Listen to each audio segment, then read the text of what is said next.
Check it out. So let me let y'all know this, okay? Future and Rocko, they're basically the rap version of Hurt Bay. All right, now if you guys don't know, when Future came in the game, he came underneath Rocko. Pause. Okay, Rocko put him on.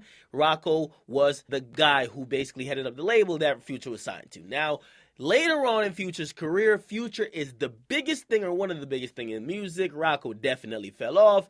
And of course, Rocko realized that Future's not trying to pay up the original amount that he's owed for the respective albums. Now, it is very standard that if you sign to a label, like say 10 years ago, because now the game has changed where you could go in with leverage because you could get the buzz by the internet. So if you got a buzz by the internet, when you go into a label, you could kind of at least negotiate. But back then, when you signed like 10 years ago and you had zero buzz, basically somebody's putting you on. So if you sign to another rapper, they're going to be eating off of you for at least like 5 to 7 albums, okay? Now, if you think about that, that could be over 10 motherfucking years. Now, if you think about the situation with Future and Rocko, Rocko fell off, of course, but Future's not the biggest thing. Now, the guy who fell off, the only thing he has going for him is that you're still on. Now, here's the problem with that, because he's not rocking with Rocko anymore. And he's looking at the contract, and he's like, yo, this nigga really, like, stiffed me in this contract. Not to mention, Future has signed better deals since then. He's now signed with Epic. So,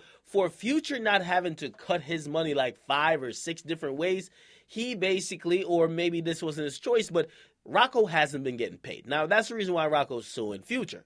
Now, Rocko says, let's handle this in court. But Future continually calls Rocko a bitch-ass nigga. Now, again, you could obviously see where the problem is, right? One guy, he knows he got paperwork. He said, let's handle it in court. The other guy is like, man, you a washed-up fraud, you fake, you broke. And because of that, you a bitch. So Future's not liking Rocko because, and think about it, Rocko is just trying to use the contract and get what's rightfully his.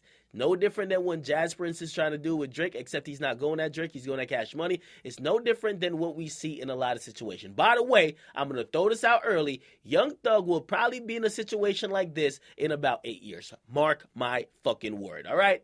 Now, Rocko did put up Future's new album called Hendrix on his Instagram, and he put a message that seemingly was telling people to go buy it. Now, it's not a hint that, yo, there's already a deal where he's getting half of the earnings. That shit was fake. However, he knows he's going to be collecting some royalties off of this, okay? And they are trying to look to settle or some shit. So he's trying to promote, right? He's trying to promote Future. He says this. Truth be told, I've always believed in little bro. That's why I signed him. When I post his stuff on my page, it's out of genuine support. No funny shit. I don't even rock like that. Future and I could have sat down like men and settled this easily ages ago. Not sure what his reasons were, but I respect it. Only reason it's even a lawsuit in place is because he said, let the lawyers handle it. I'm not out here trying to take advantage of anyone. All I want is my percentage we agreed upon. Nothing more, nothing less. I understand he feels the way. Hell, I would too if I was sued. I'm not mad at him for being mad at me. If it's ever a time when he wants to sit down like a man, I'm with it. But on some real shit, homie works hard and is very talented and deserves all of his success. I will always support my boy regardless. Pre-order his album, Da Don. Now, Future wasn't fucking with that at all, okay?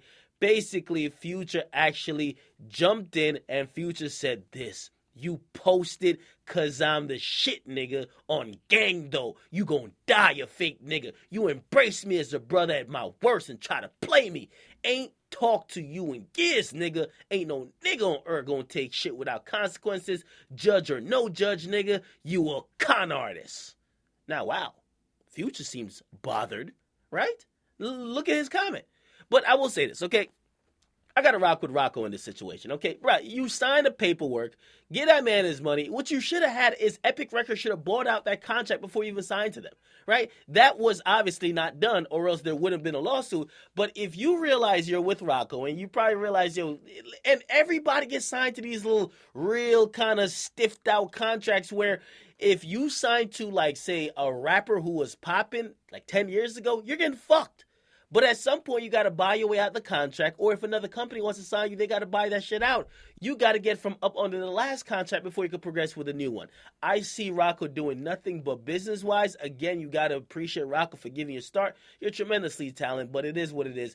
We live in a world of business, and trying to like conflate the situation by saying, oh no, you a fake nigga and a con artist. No, nigga, you signed a motherfucking paper, okay? You definitely had probably lawyers look at it. You signed it, and after you signed it, now you don't want that nigga to get no money. Again, him signing you and him putting you on, quote-unquote, he used his buzz, and of course, he's not as talented as you, but that's the reason why he made a good business move in recognizing talent. Had Gucci done this, and by the way, this is the reason why Gucci don't sign artists, all right? Okay, Gucci don't sign artists because Gucci never want a nigga talking to him like this. Right? So he puts a lot of people on and doesn't take, he takes like, I guess, credit, but he doesn't really like do paperwork with them because in the end, like when Gucci isn't Gucci no more and those guys are like the hottest thing in music and they felt they could have done it without Gucci, they're going to call him a snake, a con artist, whatever, because nobody gives a fuck about the paperwork. They just sign it for the moment and they think it goes away when they feel like it. Okay? That's not how it goes. That's not how contract goes. Okay? I got to rock with Rocko in this situation. Future, pay up or settle, bro. I'm sorry to say. Pay up or settle if that man got you on paperwork. I can't say nothing else. Get in the comment box. Make sure you guys like. I like Future's music a lot, but we got to defend what's obviously going on in the world. Okay, there's contracts. There's motherfucking contracts. Imagine you sign a contract with someone else, and they're supposed to do something for you, and all of a sudden they get on social media calling you a fuck nigga. Like, yo, you're like, what? And by the way, I am still not going to deny that the contracts being signed when Future signed and even before, definitely before, because we saw it with the Locks and Diddy. Yes, you're getting robbed with that first contract. Everybody's first contract, you kind of get fucked. That's why you got to go in with leverage. But if you don't have leverage, you can't really talk shit. All right? Get in the comment box. Make sure you guys like them and subscribe to Akademiks. I'm up.